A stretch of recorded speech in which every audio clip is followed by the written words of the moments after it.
Alchemize is less personal.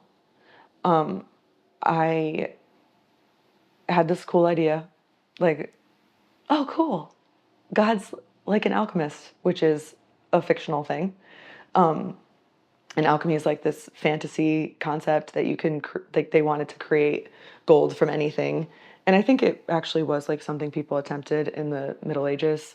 Like, can we create gold if we take this alloy and put it in fire this way? And like, trying to create wealth from nothing. And I felt like God did that for me. Like, God takes our broken pieces and creates something beautiful. And God takes the ashes and makes beauty. God turns mourning into joy. God, like, just his transformative power.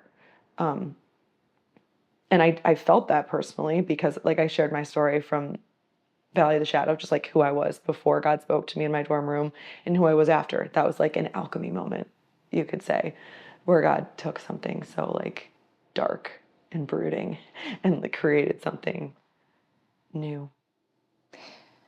I feel like the first few words of the song, "Your refining fire, it makes me want what you desire." Yeah. When you talk about alchemy and making gold out of something, or in this case, God making us who he wants us to be in totality. Yeah.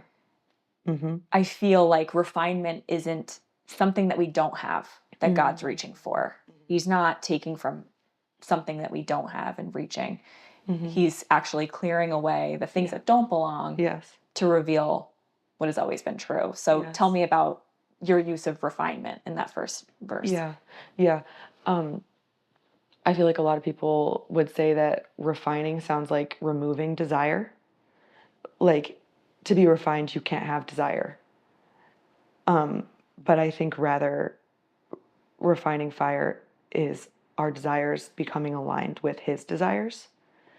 And desires that are aligned with his are better than your own desires. And so I love refining fire because it aligns me with the best, most beautiful expression of myself. Do you feel like you have examples top of mind of, and perhaps a big example down to minute, just day to day, but what refinement looks like in a believer's life for someone that's been walking with the Lord for a couple decades? What does it look like to be refined by the Lord in parenting or marriage or work or friendship? Yeah.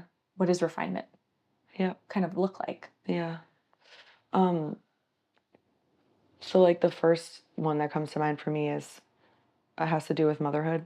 Like I I didn't desire after like a homemakery life at all, and was actually like tormented by this struggle, which we will talk about more in some of the future songs, but tormented by this struggle of like I actually like felt like I hated homemakery things. I like detested trying to fit myself into that role for a long time, and was like it was like a labor that I didn't even quite know how I found myself there. But I mean, we know how I found myself there. But it was like, wait, I didn't like mean to sign up for this job description. Does that make sense? Absolutely. I think every mother must be like this. Like, wait, I thought this was going to be like way sweeter, with way less like horrible messes and overstimulation and bickering and complaining and just like all every meal for the rest of your every life. meal forever, never ending laundry piles that I for a long time felt like I didn't have any of the structure in my life to accommodate the sheer amount of labor. I didn't have the routines, not a routine person. Like diligence wasn't my thing. I flew by the seat of my pants. My room was always trashed as a teenager. Like that was my MO. So like moving into, oh my gosh, I'm responsible for all of this and I don't even want this job description. That like clashing desire and the refining fire of God made me want what he desires and what his desire for me. It's not that he wants me to look like Martha Stewart or Susie Homemaker, but it's for this like ruling and reigning. It's hard not to talk about the Today song with this, but Mm-hmm. this he wants me to rule and reign in this. He wants me to take dominion over my land. He wants me to provide an atmosphere for my children to thrive and be nurtured and have interesting experiences. And he wants me to create an abode for my husband and for myself, for my own mental sanity. And, so it's been like perhaps a slow burn, but causing my desire to align with his for sure in that realm. I feel like it harkens back to the whole premise of whole hearts, right? Because in this very small example of parenting, and really people can apply it however they like, Yes. God's desire is not folded laundry, Yes. but it is whole hearts. Yeah. And if we create an environment in our homes or at our jobs that feel mundane, or in a relationship or in a marriage, in these tiny ways, God's desiring the fruit of that thing. Yes. I feel like that's what you're getting at is the refinement looks like you're creating an environment for your children to thrive. And you love your children. So you're doing these things so that you can love them. Yes. And that they feel loved by you. Yep. The whole heart, that is also a really easy example. Like literally just sex. You think that you have a lust problem person. And yet if you just enter into the refining fire of God, it'll make you want what he desires, which is your heart whole. And you'll be able to have this beautiful, blossoming, flourishing sex life in its proper confines, which won't mar your conscience in the context of marriage. Yes. I feel like that's beautiful to bring up because especially for folks that are single and struggling with purity and kind of have this sexual desire, they feel like refinement looks like that goes away, or what do I do? I'm wrestling with this, and God, and I feel like you're speaking to that. Like God loves whole hearts so much that he gave us a way so that we can express the things that he gave us. Yes. And that we keep people's hearts whole. Yep. That's beautiful. Okay.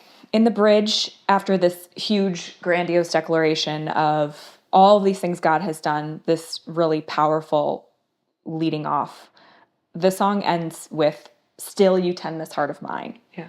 Why was it important to you that the song go there to these very powerful, supernatural, larger than life aspects of God before ending with a statement about the God of us as just individuals? Yeah. So the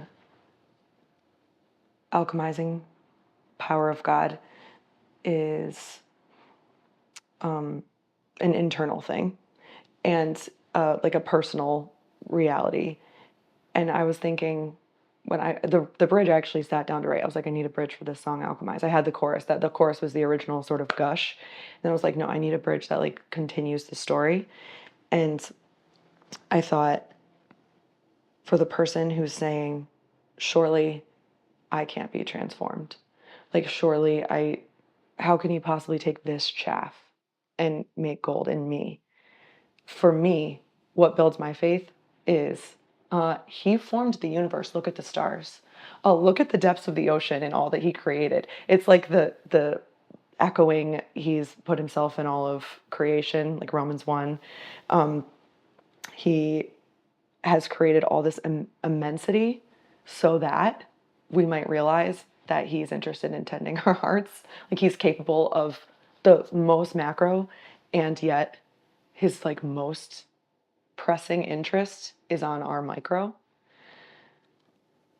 So I wanted to take this bridge to the heights of God's capability and then end it on, yet your interest is in the alchemy of my soul. I feel like that's beautiful because it also comes up against kind of the contrary feeling of that, of looking at the stars, right? And being like, oh, I am just a peon. Right. I am a worm, as the Psalms say, kind of taking this lowly position. Yes. And you confront that too and say, actually, you're the most important. You're the intention of God all along. Yes. Which I'm sure was on your heart too when you were writing You're right. this. And I've literally had both of those thoughts before. I've felt the ant feeling, oh my goodness, we must be tiny and insignificant. Oh wait, actually he created all this for us. The earth is placed perfectly to, what's this word? Orbit. The earth is placed perfectly to orbit around the sun at a temperature that allows for the sustaining of life for us. And the stars are hung for us. There's like, what other purpose would there be? And so it should make us feel significant. I think the insignificant feeling is like maybe our fear more than the reality. Our fear is that we're nothing to God and that we're random. But truth is that it's all for us and we're completely beloved. Beautiful.